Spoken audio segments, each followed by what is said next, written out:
to another episode of Chai Time. I hope you all are doing really amazing. I'm your host Alina, and today I'm here with a really special guest, Najmul Seher Riaz. Please, everybody, welcome Najmul Seher Riaz.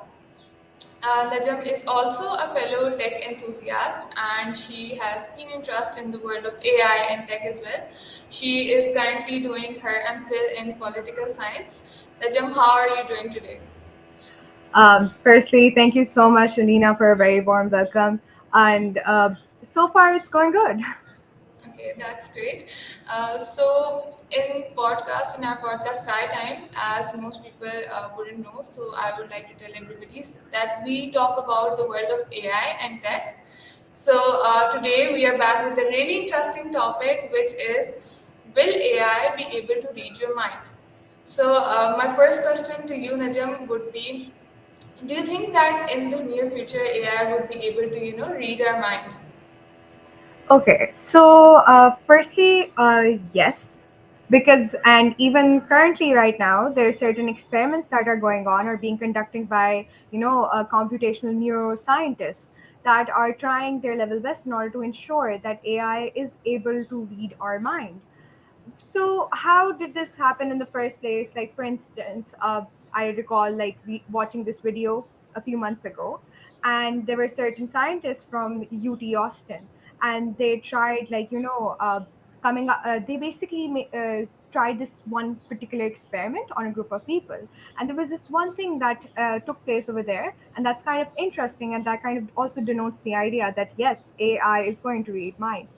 So there was this woman who was made to sit in a very big machine, which is obviously that AI tool, and that was done using GPT-1. So currently we're using GPT-4. So anyhow, when coming back to that story, that anecdote, so that woman, when she sat in that machine, and she was made to watch this one video without any sound. Now, what happened was when she was made to sit in that machine, her EEG, her brain electrical activity, was being recorded by the AI, and that activity was transformed or was basically converted into words through AI. And that showed that yes, AI can read our brains. So yes, that's very true. And if it's happening right now, this means in the current future or in the near future, AI will be able to read our brains. Yes, that's true.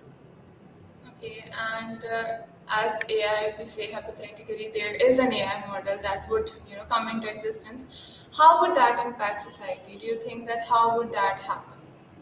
Okay, so how will that impact society? It's very important to understand that society obviously functions on different tangents. You have medicine, you have law enforcement agencies, and I think the two that I mentioned are going to be the ones that are going to be impacted the most. Why? Because obviously, if AI is able to read minds, law enforcement agencies could obviously join hands with AI companies in order to ensure the crime rates fall down. And how? Because if they're able to read minds, automatically we'll law enforcement agencies are going to be well aware who committed the crime or whatnot. And on the paradigm of medicine, why is that important? So, because if AI is able to read minds, obviously it's going to be providing a voice to people who are voiceless or who suffer through, certain or naturally challenged people who are not able to speak. So, if AI is able to provide them with a voice, obviously these medicine companies or medical companies and organizations can join hands with like AI companies and work for the betterment of society. So, this is just one view. Obviously, order can be created using AI within societies, but obviously it's very important that the tool of AI is given to the right set of people who are going to be using that AI for the beneficial of mankind, for the welfare of mankind. And that is the most important question, or the most important, the standpoint that comes between that how AI should be used within the society in order to bring about a positive change within it. So yeah, that's it. Okay, and the question that I might have here is that, whenever we watch these movies, there is this phenomena that, oh, if AI hypothetically is able to, read our minds, it would be able to control our minds, and then it would be able to, create chaos and everything. That is a hypothetical situation.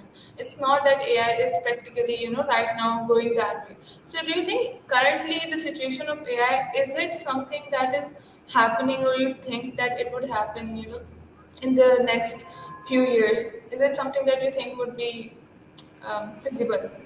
Okay, so I think it's very important, to firstly denote how these pop culture movies kind of also reflect the idea that AI is able to understand how humans function.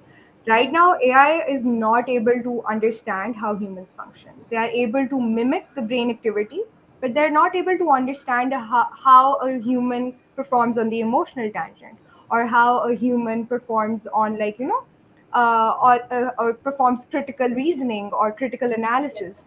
These are the certain things that AI is still not able to understand, or it's also because humans have not been able to, or computational neuroscientists have not been able to form these algorithms in order to understand how a human functions on critical analysis and whatnot, because that's what is important. And if AI is able to do that, then obviously then AI versus humans could take place. But so far in the near future, no, because computational neuroscientists haven't been able to find out that pivotal reason about human emotions or critical reasoning, or any sort of the cognitive process, how it functions or and whatnot. So far, no.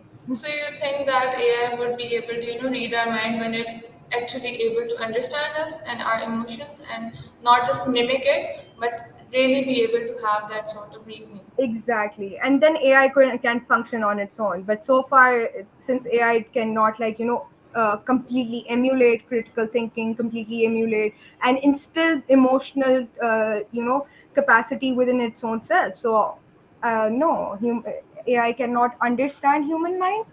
It therefore can read it and write it and present it to humans. Like, for Yeah. instance, that this particular woman is thinking about this, but it won't be able to understand on its own that what is the woman actually thinking about.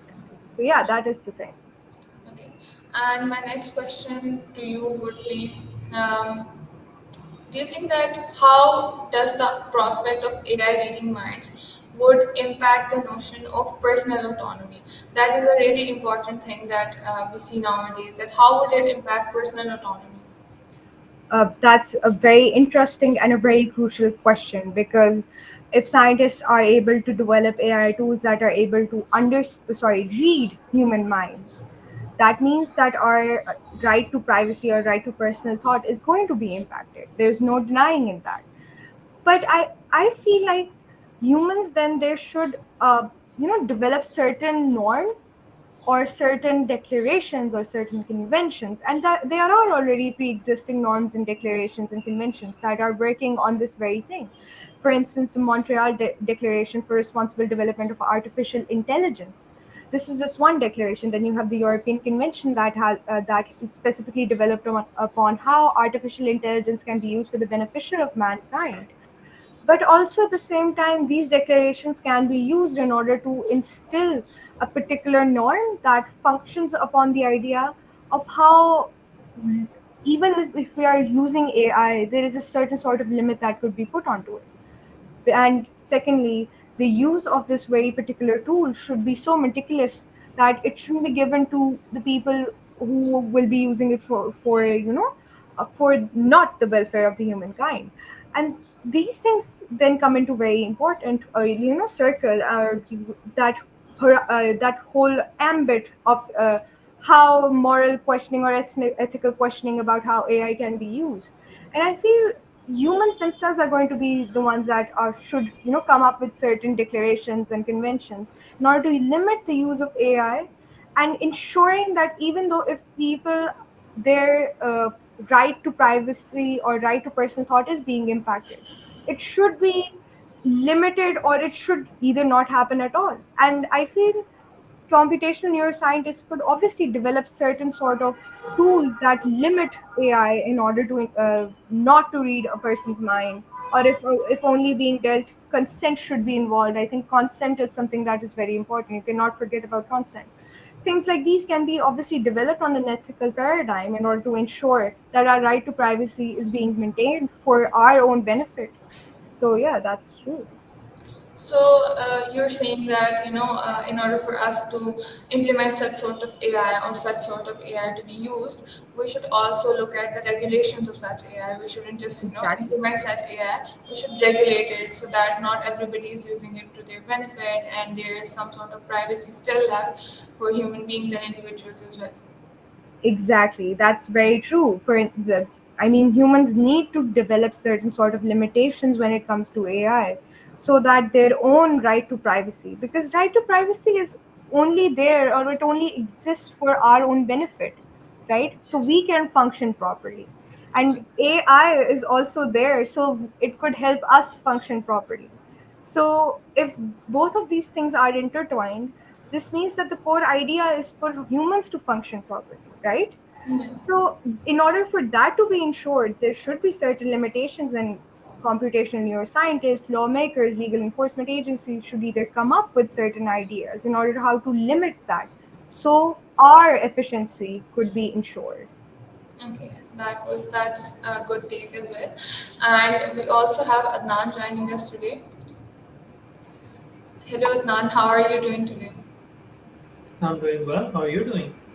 I'm doing good too. And we have asked Najam all the questions that we had for the creative segment as well. And from now on, we're going to move on to the questions for Adnan. So, my first question to you would be: do you think that in the upcoming decades, the question that I asked Najam, I would like your insight on that as well, which is: do you think in the upcoming decade, AI would be able to decode human thoughts? Uh, just give me 1 second. I'll grab my cat who's mewing at me. All right. Um, yeah, I think it will be much more beneficial if we can decode cat thoughts than human thoughts, because that's Yeah. something that I struggle with a lot. Right? You give one food to the cat and you get rejected. Anyway, there was a project quite a while ago. So first of all, we have to understand this is not the first time we're hearing this, right? This theme reoccurs every 10 years. We hear these echoes almost reverberating through history over and over, where um, human thought decoding and the desire to understand our dreams or our thoughts um, comes back and haunts us. Um, and um, and it's not definitely not new. And the oldest mention that I know is when they approached Nikola Tesla, and that was quite a while ago.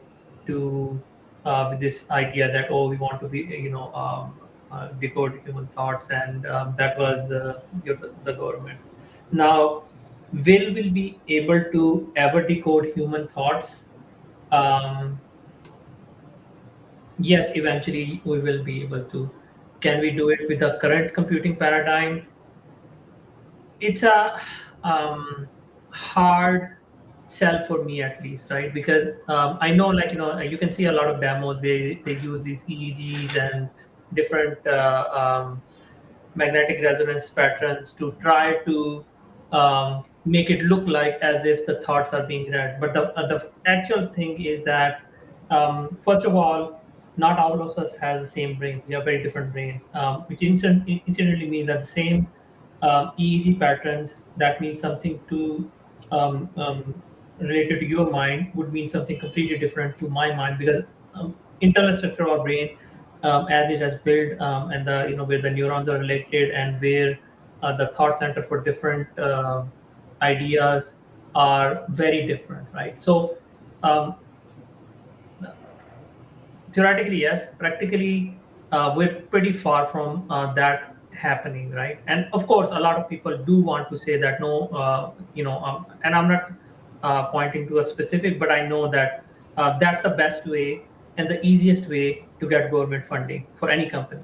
You go and show them a demo that you can read thoughts, and they will instantly be all over that. Okay, here's some money and go and do something.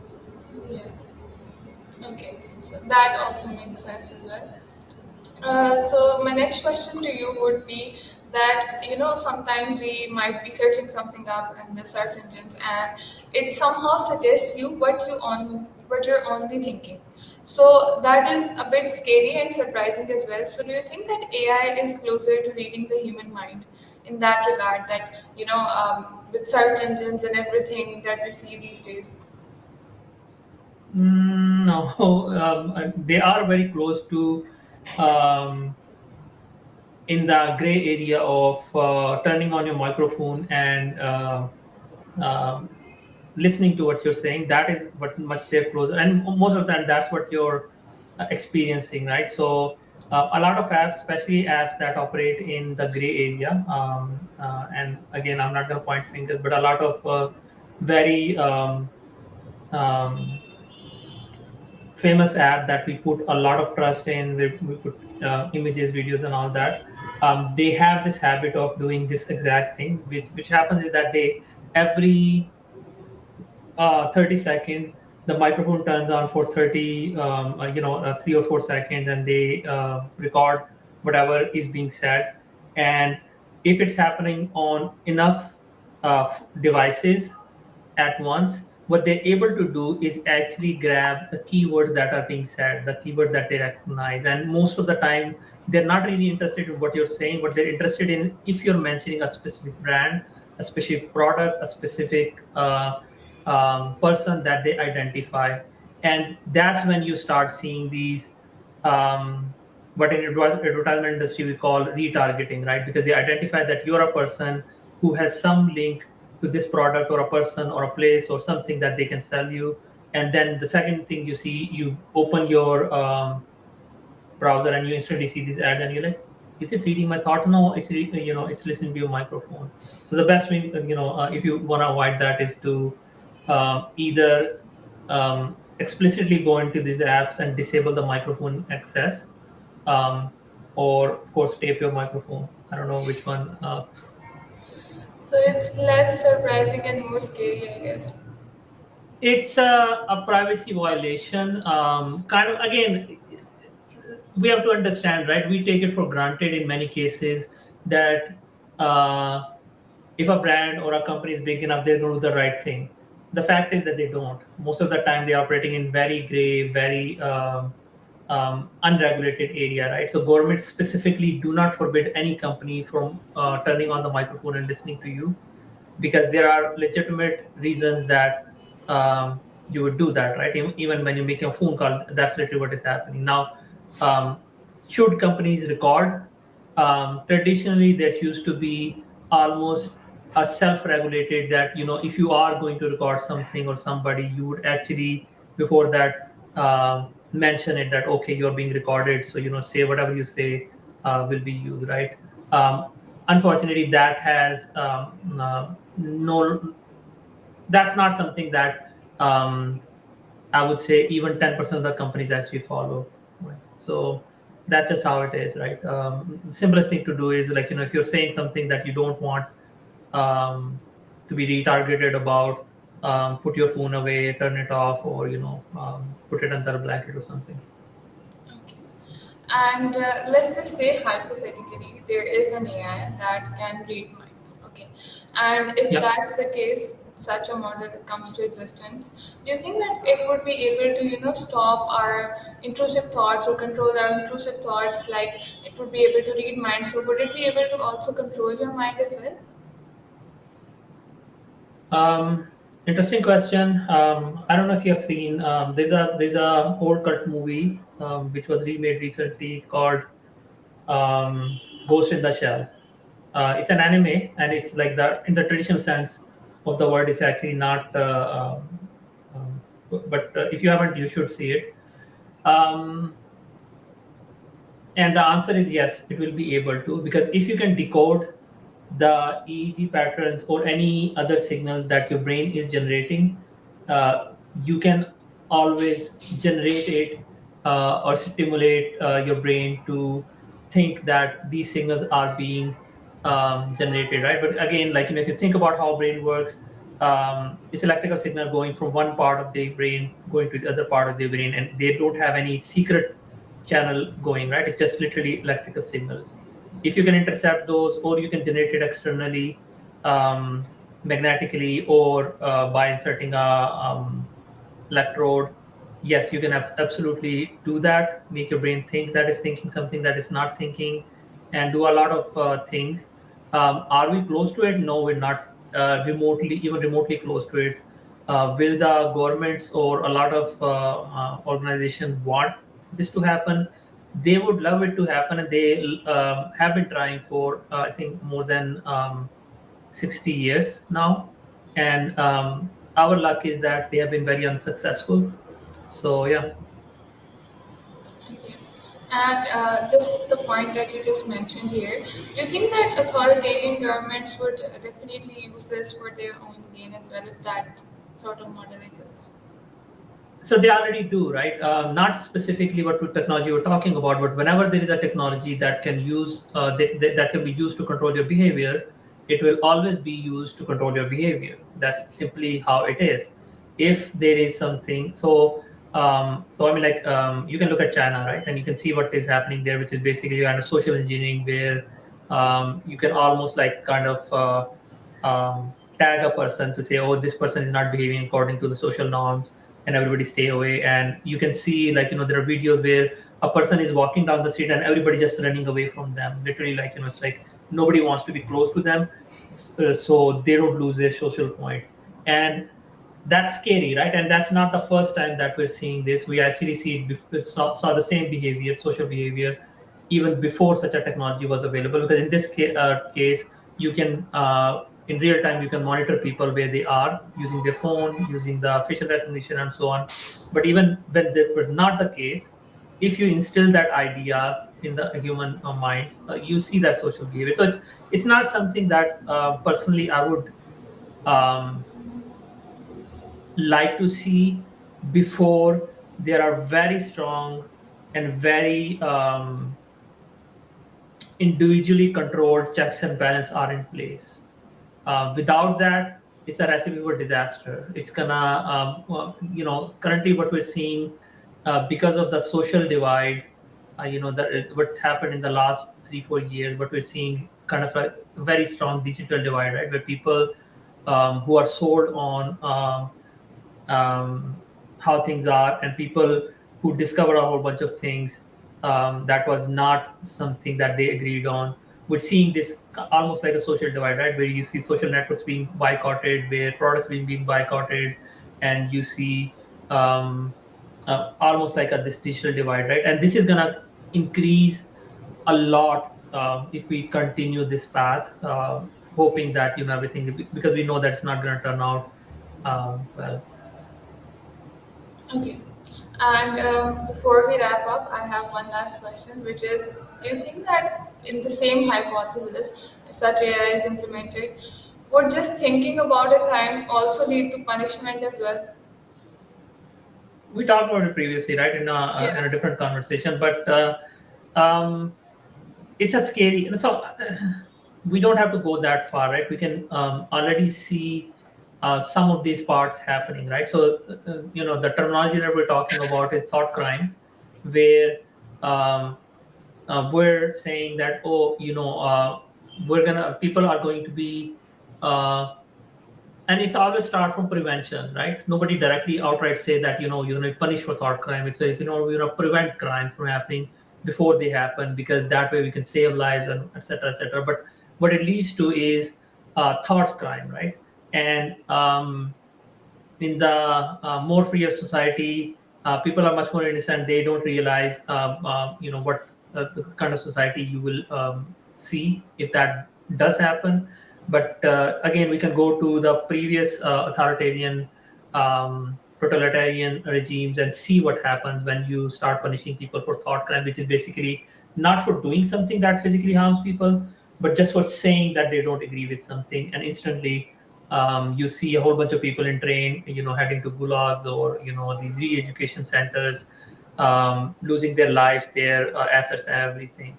And what it leads to is um, not a very happy society, not a very productive society, and more importantly, a society that is degenerating and almost disappearing, right? And we're seeing this in a lot of places where these experiments were conducted, right? And again, I'll point my fingers to China and Russia. So Russia kind of like tracked back, but they still have these memories what happened in the last century, and China is now recoiling from what happened. Right now they're kind of reaping what was done. So um, personally, I think we need, so technology wise it's inevitable, it will happen, right? If governments even are unable to do it, yes, some private individual like ourselves is gonna rise up and do it. The question is, if we are able to do it, is it a good idea to actually do it? What benefit it does it bring, right? Does it make your life better, or does it make your life worse, right? And we have some comments from people, and Yes. people who watch movie, they instantly recognize the theme. That's not a some theme that a new idea. This is actually a very ancient, very old theme. And yeah, that's exactly what happens, and you can see that happens, right? So we can say, oh no, in the movie, like they're maybe hyperboling, or they're like exaggerating, but we see that happen quite often in the real settings, right? Again, in authoritarian and totalitarian regimes, but also what happens is that if such a power is given to a otherwise reasonable government, we often see that government almost going, spinning out of control and thinking that, oh, now they don't need to be accountable, right? So yeah. Okay, so we have questions.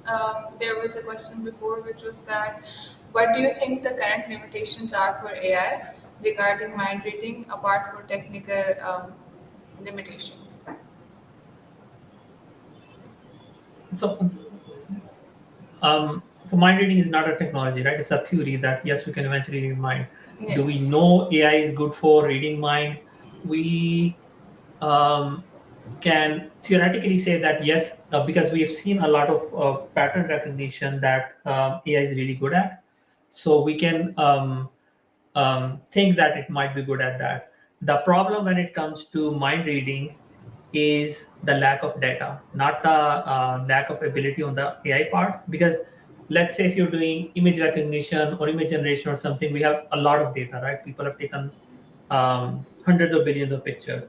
Um, when it comes to mind reading, we don't have any data. Literally, we don't have anything, right? Like, yes, we have a lot of EEG signals that have been recorded over the year, but there is no correlated thoughts to it that we can build a data set from, right? So if we can build such a data set on a scale for, let's say, if thousands of individuals, where they're describing what they're imagining, and while we record EEG signals, maybe we can make some headway. And I'm pretty sure that's what all the companies which claim that they're working something, including your recent demo that we've seen, that's what they're trying to do. The second limitation that I think we're going to quickly run into is, unlike the visual cortex, because what you see is what I see, very similar, right? Yes, some people are colorblind, some people have slightly more enhanced, like they're more sensitive to a certain color, certain spectrum, etc., etc. But in most cases, if I see blue and point with blue, your NSA, this, can you look at the blue? You will kind of like point at the same thing. So we see the same thing.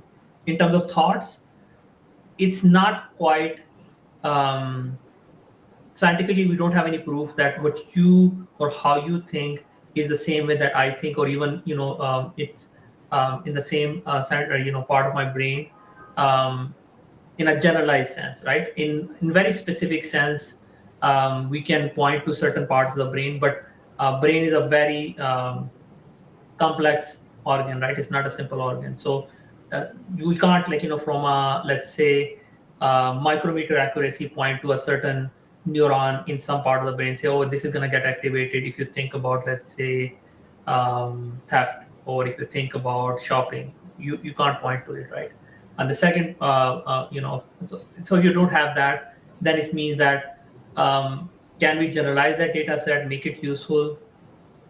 I don't know, right? Again, we'll have to do a lot of work before we can uh, get close to that. For a single person demo, yes, you can likely record a single person EEG signals and their, what they're saying that they're thinking, and kind of make a demo work. Can you generalize for a bigger population? How about what will the cost be? It's like, again, open research questions, and there are no easy answers in terms of how long and what's the technical limitations there. Okay. We have another question that says, do we even need AI to read our mind? I think it's useless if not the government. I think it's more of a comment rather than a question. Do I need, so there are application, there are very useful application that we can think about. Yes. So especially, like, let's say if you're paralyzed, right? Like Stephen Hawking was. It's a very useful thing because, if you have a genius who's paralyzed, and they can, get back to almost their functional capacity. I think it's gonna pay for itself very quickly, right? Frankly speaking. Yes. So it's worth the risk in a lot of cases, I would say. And even, again, there are certain things that we can think about that we don't have the proof of, but we can think that it's going to be extremely useful. Let's say, um, communicating complex ideas for which we don't have any specific words for, right? Often, in words you can't describe certain complex ideas, whereas if you can directly communicate from brain to brain, you may be able to project the entire thing into a different brain. Yes. So these are kind of more like science, sci-fi um, ideas, and of course, operating on controlling machinery in real time using your brain definitely can be a very um, interesting application, especially when it comes to um, so let's just imagine, right? You're driving a vehicle, but you're not using your hands, which means that you're a lot more, almost like you are the vehicle. So it's a lot more safer than. So I can think of a lot of these examples, right? Yeah. Okay. That's a really interesting take. So before we wrap up, do you have any key takeaways that you would like to share? you know, I love these kind of ideas, and these a society which even has the capability of talking about these ideas, right? So I think we're in a fascinating time where we're talking about these things, and it's not just a bunch of us nerds, like, watching these movie and in our basement talking about this, but as a society this discussion is going on, which is super cool, which is super interesting, which also means that there is a general interest in certain these things. So I'm very excited about these things. Of course, we do have to be mindful of what are the pitfalls and how to um, make it useful for us, right? Rather than something that would have the opposite effect of being useful, right? We definitely don't wanna. And this is something that people of my generation are a lot more aware of, right? Because we are the internet generation in a way, right? The internet started when we literally were growing up. In a way, a lot of technology that you see or used, we contributed to them, we invented them, we built them because we thought it is going to make a better society, right? And in some cases, we were right. And in a lot of cases, we were wrong, right? We thought that if we make knowledge freely available for everyone, everybody's going to become a scholar, which definitely did not turn out to be true, right? People search for your celebrities a lot more than they search for philosophy. So we're a lot more mindful now at this point, right? We're like, okay, sure, these technologies are clear, great, but before we let's move slow. Let's think about it. That's the thing that and definitely we're a lot more wary of simply uh, you know uh, put it in, let's say, in everybody's hand for use before we know that it can be useful. So move slow, think big, but move slow, and make sure that it's going to be something um, that's going to benefit. So weighing the benefit versus um, harm ratio, it's like definitely a lot more benefit than harms. Yes. And Najam, would you like to contribute something into that? Any key takeaways that you would like to share? from this Yes, discussion. I very much agree with Adnan because it's very important that we start thinking about it from now on, doing a SWOT analysis, trying to understand that how can we use it to our benefit or how is it going to impact us, and taking all like certain considerations like uh, into being that. For instance, if this happens, how do we have to go about it? I think it's very important in terms of AI, considering that if it can read our mind, right? So yeah, Yes. that's it.